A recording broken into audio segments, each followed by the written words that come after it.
नमस्कार दोस्तों, welcome to the coach institute. आज हम लोग अपना नया टॉपिक शुरू करने जा रहे हैं पॉलिटी में, जिसका नाम है भारत का राष्ट्रपति।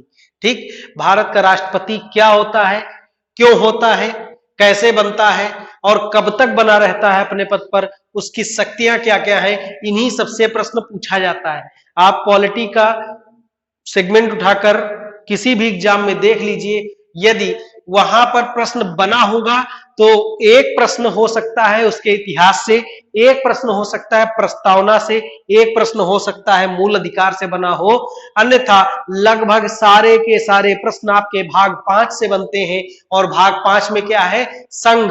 संघ मतलब केंद्र सरकार, और केंद्र सरकार में कौन कौन लोग शामिल होते हैं, क्या क्या होता है, यही सारी चीजें पूछी जाती हैं। इसलिए हम आज भाग 4 ना शुरू करके सीधे सीधे भाग 5 पर आते हैं। इसके बाद 4 का भी वीडियो आ जाएगा। तो भाग 5 में हमारा शुरू होता है अनुच्छेद 52 से 151 तक, जिसे हम कहते हैं, नाम है इसका संघ। भाग 5 का नाम क्या है, संघ। और संघ में यदि अनुच्छेद 52 की बात करें तो उसमें लिखा गया है कि भारत का एक राष्ट्रपति होगा। ठीक, और अनुच्छेद 53 की बात करें तो लिखा है संघ की कार्यपालिका शक्ति राष्ट्रपति में निहित होगी। ठीक, अब देखिए ये कार्यपालिका क्या है, अक्सर लोगों में कंफ्यूजन होता रहता है, आप लोगों को भी हो सकता है हो, तो यहां पर मैं आपका कंफ्यूजन दूर करने का प्रयास करता हूं। आपने सुना होगा कि हमारे लोकतंत्र के 3 स्तंभ होते हैं। ठीक, लोकतंत्र के 3 स्तंभ लिखना पड़ता है पूरा, लोकतंत्र के 3 स्तंभ। 3 स्तंभ कौन कौन से हैं आपकी, विधायिका, कार्यपालिका, अभी आपको पूरा पूरा समझ में आएगा ये है क्या। ठीक, और लास्ट में न्यायपालिका है। और चौथा स्तंभ माना जाता है प्रेस या मीडिया को। प्रेस या मीडिया को माना जाता है, ऐसा कहीं लिखा नहीं है। ठीक, लिखा नहीं, माना जाता है। चलिए अब देखिए विधायिका। विधायिका क्या होती है, विधायिका काम क्या होता है, विधि बनाना। नाम में ये विधायिका, विधि यानी कानून बनाना। विधायिका का कार्य क्या होता है, विधायिका कार्य विधि की परिकल्पना। परिकल्पना यानी विधि को सोचना, भैया सोचेंगे तभी तो बनेगा ना कुछ। और अगला विधि का निर्माण। ठीक, अब देखिए कार्यपालिका का काम क्या होता है। कार्यपालिका भी 2 टाइप की होती है, एक होती है अस्थाई और एक होती है अस्थाई। ठीक, अब देखिए अस्थाई कार्यपालिका का मतलब क्या है, ऐसे लोग जो एक बार पद पे आ गए फिर हटेंगे नहीं जब तक कि एक उम्र नहीं हो जाएगी, जैसे कि नौकरशाह, आईएएस अधिकारी, आईपीएस, एसडीएम, ठीक, यहां तक कि चपरासी तक का ले लीजिए, ये लोग क्या है, अस्थाई कार्यपालिका है। ठीक, यानी कि यहां हम सीधे सीधे अगर शब्द लिख दें नौकरशाह, सॉरी नौकरशाह। अस्थायी कार्यपालिका, भाई साहब 5 साल बाद, हर 5 साल पे चुनाव होता है, अभी चुनाव होने जा रहा है, तो योगी जी दोबारा आएंगे नहीं आएंगे कि नहीं आएंगे, ये उनकी किस्मत पे डिपेंड करेगा, जनता के मूड पर डिपेंड करेगा। तो यहां पे हम सीधा लिख सकते हैं कि नहीं, नेता, जितना भी नेता निर्वाचित होगा अस्थायी है कि नहीं, हर 5 साल पे उसका एग्जाम होगा। ठीक, तो ये कार्यपालिका है। यानी देखिए विधायिका ने कानून बना दिया या कोई चीज पारित कर दी। ठीक, जैसे कोई योजना बनाई गई तो उसके लिए बजट चाहिए कि नहीं, बजट भी कहां पारित होता है, संसद में। ठीक, या राज्य विधानमंडलों में। तो भैया संसद और राज्य विधानमंडल में जब पारित हो रहा है, यानी विधायिका ने कुछ चीज पारित की, कोई चीज बनाई, उसका क्रियान्वयन कौन करता है, नेता लोग आदेश देते हैं, और क्रियान्वयन कौन करता है, नौकरशाह यानी कार्यपालिका करती है। यानी हम कह सकते हैं कि नहीं, कार्यपालिका क्या है, जो विधायिका ने विधि, नियम, कानून या योजनाएं बनाई है, उन्हीं का क्रियान्वयन। ठीक, यही होता है कार्यपालिका, उन्हीं का क्रियान्वयन ही कार्यपालिका करती है। अब ये स्थायी और अस्थायी कौन है, समझ गए होंगे आप। और न्यायपालिका मतलब अगर किसी विधि, योजना या नियम के द्वारा किसी के प्रति या किसी व्यक्ति या संस्था के प्रति अन्याय होता है तो उसका न्याय कौन करेगा? न्यायपालिका। समझ गए होंगे, ठीक। और मीडिया क्यों कहा जाता है? क्योंकि ये तीनों की रिपोर्टिंग करता है, तीनों के बारे में बताता रहता है कि हो क्या रहा है गुरु, ठीक। यही है लोकतंत्र के तीन आधार, विधायिका, कार्यपालिका और न्यायपालिका। विधायिका विधि की परिकल्पना करती है, उसे बनाती है, कार्यपालिका उसका क्रियान्वयन करती है और न्यायपालिका उन क्रियान्वयन से पैदा हुए विवादों का निस्तारण करती है। बात समझ गए होंगे। चलिए आगे की तरफ चलते हैं। तो क्या कहा गया है? कपड़ा कहा गया, हाँ क्या कहा गया है भैया? ये मैं मिटा देता हूं, कोई मतलब नहीं इसका, ठीक। कि राष्ट्रपति क्या होगा? वो कार्यपालिका का प्रमुख होगा, यानी संघ की कार्यपालिका कौन है? कार्यपालिका संघ में कार्यपालिका है प्रधानमंत्री व मंत्री परिषद, ठीक। अस्थायी कार्यपालिका अभी हमने बात की ना, नेता लोग। तो संघ यानी कि केंद्र सरकार में मंत्री व प्रधानमंत्री क्या होते हैं? कार्यपालिका। और इनका मुखिया कौन है? इनका मुखिया है राष्ट्रपति महोदय, इनके मुखिया होंगे। यानी कि प्रधानमंत्री या मंत्री परिषद कोई भी निर्णय करेंगे, कोई भी काम करेंगे तो उस पर अंततोगत्वा मोहर लगेगी राष्ट्रपति की।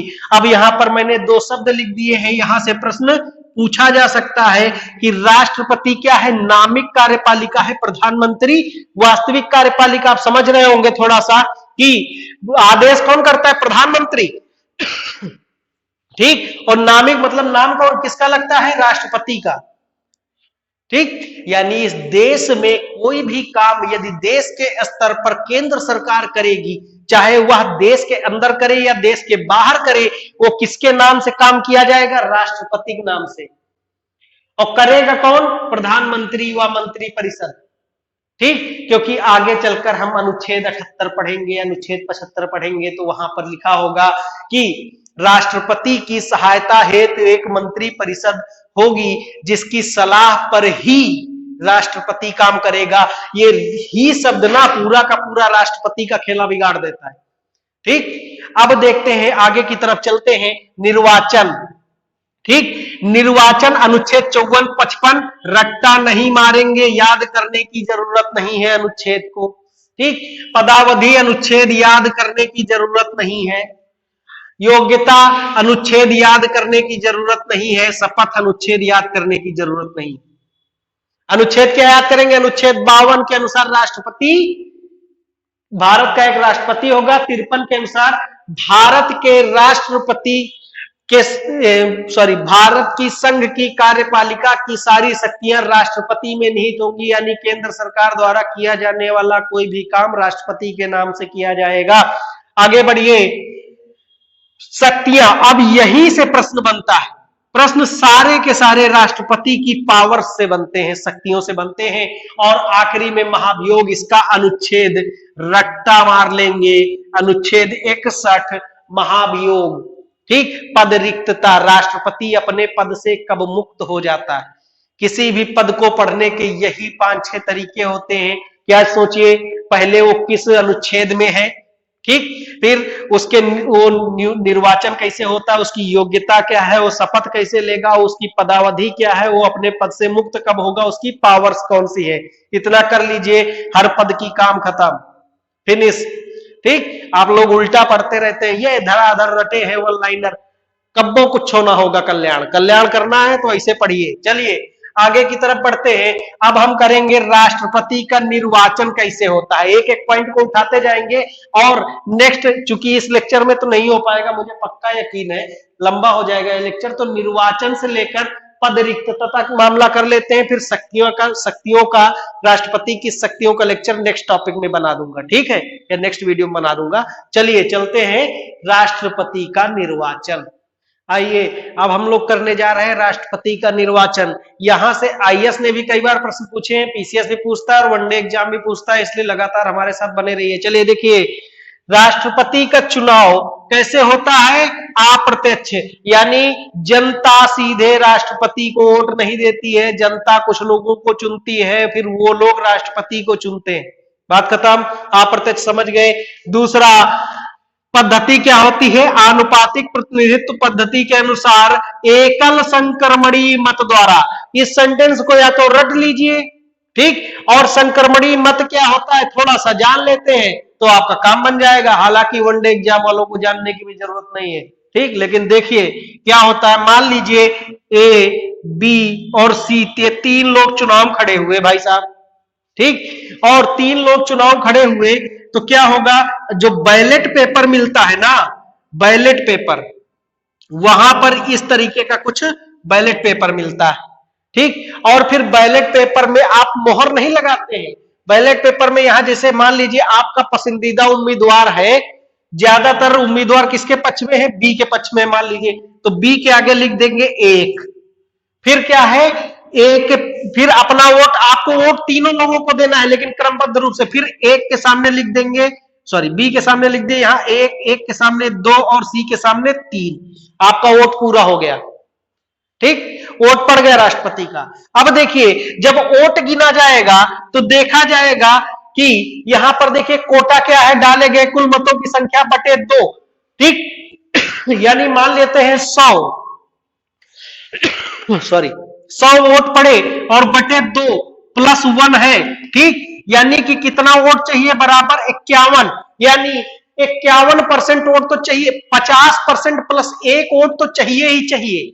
तो पता चला कि ए को मिले भाई साहब, ए को मिले 40%, बी को, सॉरी बी को मिले 45% और सी को मिले 5% वोट। मान लीजिए ऐसे पता चला, अगर दो उम्मीदवार है तो एक को तो 50 प्लस मिल ही जाएगा।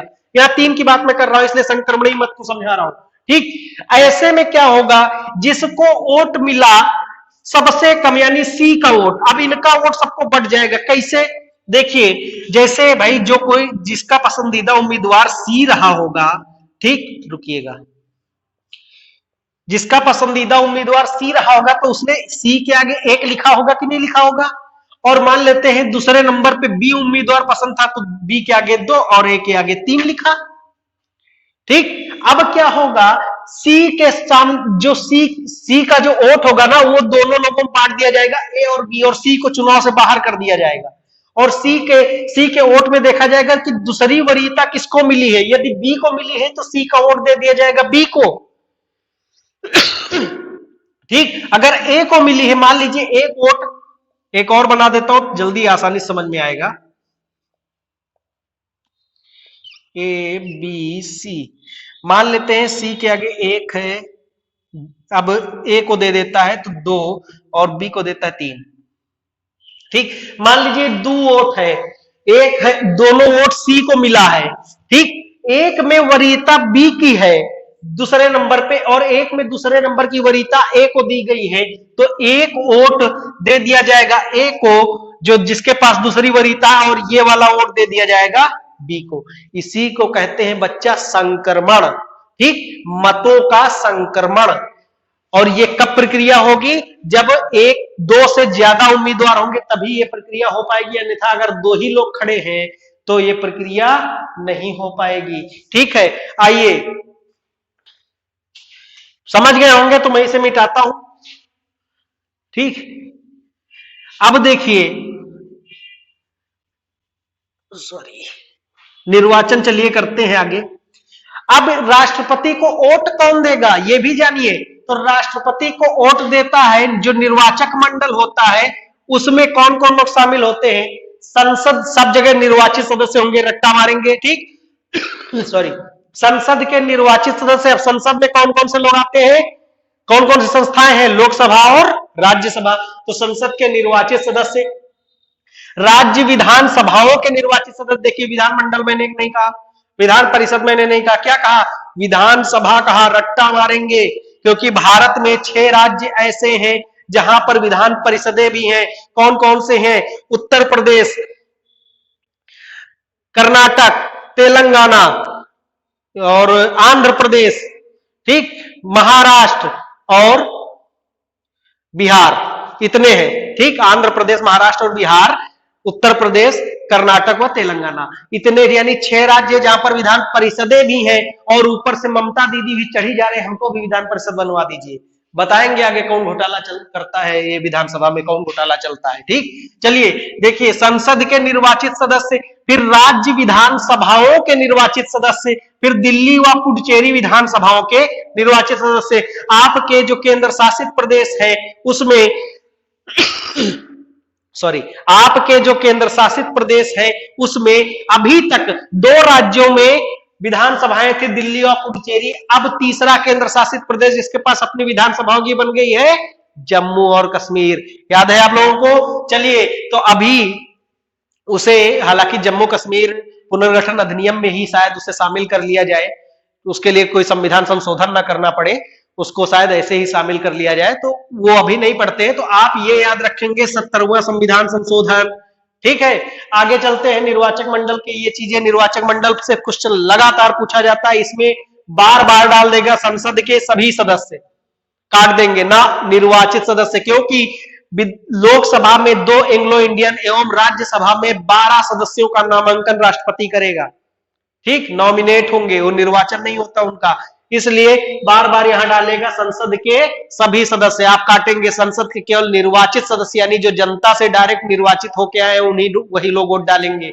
राज्य विधानसभाओं के निर्वाचित सदस्य, यानी कि जो जनता से डायरेक्ट निर्वाचित होके आए वही डालेंगे, क्योंकि यहां पर भी राज्य विधानसभाओं में भी एक एंग्लो इंडियन के मनोनीत करने की क्षमता राज्यपाल के पास रहती है, इसलिए यहां भी निर्वाचित शब्द का इस्तेमाल, और दिल्ली और पुडुचेरी वाले में भी निर्वाचित शब्द का इस्तेमाल हुआ है।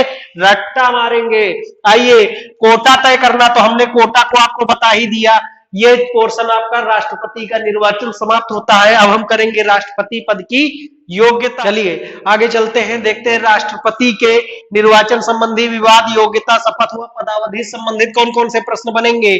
आइए देखिए, यदि निर्वाचन में कोई विवाद पैदा हो गया, यानी एक उम्मीदवार कोई आरोप लगा दे कि भैया ने बेईमानी की है या दूसरे उम्मीदवार ने बेईमानी की है, तो उसका निस्तारण हमेशा और हमेशा सर्वोच्च न्यायालय करेगा। और ध्यान रखेंगे यहां पर, मान लीजिए चुनाव हो गया, राष्ट्रपति कोई बन गया, सब शपथ वपथ ले ली, ठीक, मोहर और चालू हो गई उसके नाम की, और उसने कोई काम किया और पता चले मुकदमा चल रहा है सर्वोच्च न्यायालय में कि कौन, मतलब चुनाव संबंधित कोई मुकदमा चल रहा है और सर्वोच्च न्यायालय यह पाता है कि बेईमानी हुई है, तो चुनाव क्या होगा, राष्ट्रपति रद्द हो जाएगा। ऐसे में राष्ट्रपति ने जो काम कर दिए होंगे, जो दस्तखत कर दिए होंगे, उनका क्या होगा, तो उनका कुछ नहीं होगा। अगर राष्ट्रपति के पद पर बैठा हुआ कोई व्यक्ति कोई काम कर जाए और उसके बाद अपने पद से मुक्त हो जाए, तो वह काम निरस्त नहीं होगा, ध्यान रखिएगा। चलिए आगे चलते हैं योग्यता पर। तो राष्ट्रपति बनने के लिए संविधान में 3 योग्यताएं बताई गई हैं। एक है भारत का नागरिक होना चाहिए, ठीक, जन्म से नागरिक है या नहीं उससे कोई मतलब नहीं, यही क्वेश्चन फंसाया था कई बार पीसीएस ने, यही क्वेश्चन फंसाया कि उसे भारत का जन्म से नागरिक होना चाहिए। गलत, उसे नागरिक होना चाहिए, जन्म से हो, पंजीकरण से हो, प्रवासन से हो, कैसे भी हो, शादी ब्याह से हो, कैसे भी हो, ठीक। तो भारत का केवल नागरिक होना चाहिए, कैसे हो ये तय नहीं किया गया है। दूसरा, उम्र हो जानी चाहिए, कितने वर्ष की, 35 साल की। देखिए संविधान में 3 पदों की उम्र बताई गई है, एक राष्ट्रपति की 35, उपराष्ट्रपति की 35 और राज्यपाल की 35। बाकी सबकी देखेंगे राज्यसभा और विधान परिषद की 30-30, लोकसभा और विधानसभा की 25-25, ध्यान रखिएगा। चलिए अगला पोर्शन यहीं से क्वेश्चन फंसाता है, ये वाला पोर्शन फंसाता है, ठीक। लोकसभा का सदस्य बनने की योग्यता रखता हो। अब ये कौन सी योग्यताएं होंगी, ये जन प्रतिनिधित्व अधिनियम में इन योग्यताओं को लिखा गया है कि लोकसभा का सदस्य बनने की कौन कौन सी योग्यता होनी चाहिए। तो ये रट्टा मारेंगे, ये 2 पोर्शन रट्टा मारेंगे, एक तो उम्र 35 वर्ष, दूसरा लोकसभा का सदस्य बनने की योग्यता, और तीसरा भारत का केवल नागरिक हो, जन्म वन्म से कोई लेना देना नहीं है। आइए अब देखिए, इतना पोर्शन तो हमारे पिताजी भी पूरा करते हैं, तो क्या वो राष्ट्रपति चुनाव लड़ जाएंगे? नहीं लड़ पाएंगे। क्यों नहीं लड़ पाएंगे? क्योंकि पहले ऐसे ही था। तो एक लोग थे धरती पकड़ नाम से, मुझे याद नहीं आ रहा उनका पूरा नाम, धरती पकड़ शायद सरनेम था। तो वो के उन्होंने क्या किया, राष्ट्रपति चुनाव लड़ गए, ठीक। पहले सरपंचिक चुनाव लड़े एक बार, फिर विधायिक लड़े, फिर सांसदिक लड़े, फिर पहुंच गए सीधा सीधा लड़ने राष्ट्रपति चुनाव। ऐसे में सीरियस कैंडिडेट चुनाव लड़े राष्ट्रपति का, इसलिए सरकार ने एक नियम बनाया कि कम से कम 50 लोग प्रस्तावक हो, 50 अनुमोदक हो, और 50 प्रस्तावक 50 अनुमोदक यूं नहीं अपने गांव से ले 50 बने हुए प्रस्तावक अनुमोदक बन गए, तो ऐसे लोग जो निर्वाचक मंडल में शामिल हो। देखिए सॉरी, प्रधानी के चुनाव में भी प्रस्तावक और अनुमोदक होते हैं। वो भी क्या होते हैं, जो लोग वोट डालते हैं वही प्रस्तावक और अनुमोदक बनते हैं। इसी प्रकार राष्ट्रपति के चुनाव में कौन वोट डाल रहा है, लोकसभा राज्य विधानसभाओं के निर्वाचित सदस्य डाल रहे हैं। ऐसे में प्रस्तावक व अनुमोदक कौन होंगे, वही राज्यसभा बोल दिए थे, सॉरी, संसद और विधानसभाओं के निर्वाचित सदस्य प्रस्तावक व अनुमोदक होंगे। समझ गए। आइए, और इनकी जमानत राशि कितनी है, 15,000 रुपए, कुछ ज्यादा कम नहीं है। जमानत राशि 15,000 राष्ट्रपति के लिए। चलिए आगे चलते हैं। शपथ देखिए कौन दिलाएगा, सर्वोच्च न्यायालय का मुख्य न्यायाधीश शपथ दिलाएगा। ठीक, और अगर मान लीजिए मुख्य न्यायाधीश के सड़वाने ब्याह है तो कौन शपथ दिलाएगा, तब सर्वोच्च न्यायालय के मुख्य न्यायाधीश सबसे वरिष्ठतम न्यायाधीश को नियुक्त करके गए होंगे, वो शपथ दिलाएंगे। अब मान लो ना सर्वोच्च न्यायालय के मुख्य न्यायाधीश है, ठीक, और ना ही किसी को नियुक्त करके गए हैं, पद खाली पड़ा है, तो क्या होगा, तो सर्वोच्च न्यायालय जो वरिष्ठतम न्यायाधीश होगा वो ऑटोमेटिक शपथ दिलाएगा। समझ गए चीजों को। आगे बढ़ते हैं। पदावधि कितनी है, 5 साल। ठीक, राष्ट्रपति अपने पद पर, पद की तारीख यानी जिस दिन दस्तखत करता है, आज से हम राष्ट्रपति हैं, तो उसी दिन रिटायर होगा। ठीक, और सुप्रीम कोर्ट ने first past the poll system के तहत, सॉरी गलत बोल दिए, first past the poll system नहीं, सुप्रीम कोर्ट के निर्णयानुसार यह तय हुआ है कि एक राष्ट्रपति का कार्यकाल समाप्त होने से पहले ही दूसरे राष्ट्रपति का चुनाव करा लेना चाहिए। ठीक, एक राष्ट्रपति अभी कार्यकाल समाप्त होने जा रहा है कोविंद जी का, और अभी देखिएगा उनके कार्यकाल समाप्त होने की तारीख से पहले ही राष्ट्रपति का चुनाव करा लिया जाएगा। ठीक है, तो ये चीज है। जितने पोर्शन आते हैं निर्वाचन संबंधी विभाग का निस्तारण, योग्यता, पदावधि, शपथ से इत्यादि इत्यादि जितना प्रश्न आता है। अच्छा, एक और देख लीजिए, वेतन इनका रह गया है। ठीक, वेतन वर्तमान में राष्ट्रपति का है 5 लाख रुपए, 5 लाख रुपए प्रति माह, इतना वेतन है। और यह वेतन कहां से दिया जाता है, भारत की संचित निधि से, भारत की संचित निधि, भारत की संचित निधि से दे। ठीक है, याद रखेंगे। और राष्ट्रपति की शपथ, ये भी प्रश्न पीसीएस ने पूछा था, राष्ट्रपति की शपथ कहां है, क्योंकि राष्ट्रपति की मतलब बहुत से संवैधानिक पदों की शपथ अनुसूची 3 में दी गई है, इसलिए लोगों को कंफ्यूजन होता है। पीसीएस के एग्जाम में पूछा भी गया है, तो राष्ट्रपति की शपथ संविधान के अनुच्छेद में है, अनुसूची में नहीं है, ये भी याद रखेंगे। ठीक है, चलिए अब हम करते हैं राष्ट्रपति पर महाभियोग, उसे पद से रिक्त कर देते हैं। भाई देखिए, अपने लास्ट टॉपिक को देखते हैं, राष्ट्रपति की पद रिक्ति, यानी राष्ट्रपति कब अपने पद से रिक्त हो जाएगा या पद मुक्त हो जाएगा। तो देखिए, एक तो त्याग पत्र दे किसको संबोधित करते हुए, उपराष्ट्रपति, उपराष्ट्रपति को संबोधित त्याग पत्र। ठीक, ये ध्यान रखेंगे, ये भी प्रश्न बनता है। उपराष्ट्रपति को संबोधित त्याग पत्र दे, मृत्यु हो जाए राष्ट्रपति की, या अब उस पर महाभियोग, उसको पद से हटाया जाएगा, किसके द्वारा, संसद के द्वारा हटाया जाएगा अनुच्छेद 61 के तहत। किस आरोप पर, संविधान के उल्लंघन के आरोप पर हटाया जाएगा। और संविधान, कमाल की बात देखिए, संविधान के उल्लंघन को संविधान में ही परिभाषित नहीं किया गया है। दूसरा, अब आते हैं महाभियोग की प्रक्रिया कैसे लाई जाएगी, कि सबसे पहले तो महाभियोग प्रस्ताव संसद के किसी भी सदन में आएगा, ध्यान रखिएगा, लोकसभा या राज्यसभा कहीं भी आएगा। दूसरा, प्रस्ताव लाने के 14 दिन, ये रट्टा मारेंगे, 14 दिन पहले राष्ट्रपति को लिखित सूचना देंगे कि भैया हम आपको पद से हटाना चाहते हैं। आइए, फिर तीसरा पॉइंट, ये क्रमशः होंगे, प्रस्तावित आरोप की सूचना पर कम से कम सदन के 1/4 सदस्यों ने हस्ताक्षर किए हो। ठीक, जैसे लोकसभा की सदस्य संख्या इस समय कितनी है, 545। ठीक, इसका 1/4 कर लो, 4 करने 4, 4 3 12, और 4 6 24, करीब 136 लोग हस्ताक्षर किए हो अगर लोकसभा में प्रस्ताव आ रहा हो तो। ठीक, 136 से 37। आगे चलिए, अगला, फिर प्रस्तावित आरोप की सूचना पर कम से कम, अच्छा ये हो गया हमारा। फिर क्या होगा, उस सदन के कुल सदस्य संख्या, याद रखेंगे, क्योंकि आप राष्ट्रपति को हटा रहे हैं जो देश का पहला नागरिक है, तो उस सदन के कुल सदस्य संख्या का 2/3 लोग उस प्रस्ताव को बहुमत के साथ पारित करेंगे। उसके बाद वह सदन इसकी जांच कराएगा कि आरोप सही है कि नहीं है। यदि आरोप सही है तो आरोप की जांच कराएगा सदन, या तो सदन स्वयं आरोप की जांच कर लेगा या किसी न्यायालय या अधिकरण को निर्देशित करेगा कि आप जांच करके बताइए। यदि आरोप सही है तो यह प्रस्ताव दूसरे सदन को जाएगा, जहां पर यदि वहां की कुल सदस्य संख्या का, यानी जिससे लोकसभा में आया था तो 137 लोग लाए थे, फिर 2/3 545 का 2/3 निकालेंगे, उतने लोग वोट करके उस प्रस्ताव को पारित कर दिए। फिर लोकसभा ने जांच कराई और पता चला आरोप सही है, तो उसके बाद यह प्रस्ताव जाएगा राज्यसभा के पास, और राज्यसभा में सदस्य संख्या कितनी है, 245 का 2/3 निकालिए और उतना लोग वोट करके 2/3 बहुमत के साथ वोट करके इस प्रस्ताव को पारित कर दे, और जैसे प्रस्ताव पारित होगा राष्ट्रपति को उसके पद से मुक्त मान लिया जाएगा। यहां पर एक फैक्ट जो कि लगातार पूछा गया है और पूछा जा सकता है, पेच देखिए कौन सा है, कि अभी तक नामांकित सदस्य राष्ट्रपति के निर्वाचन में हिस्सेदारी नहीं ले रहे थे, लेकिन उसके पद मुक्ति में हिस्सेदारी लेंगे। ये पॉइंट पेच वाला है, इसको याद रखेंगे। ठीक है, तो आज की क्लास यहीं पर समाप्त होती है। नेक्स्ट डे हम मिलते हैं नेक्स्ट वीडियो में। आशा करता हूं आपको वीडियो अच्छा लगा होगा।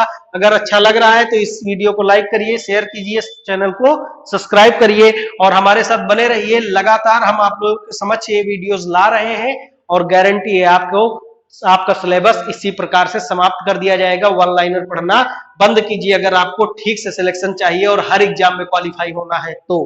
ठीक, धन्यवाद।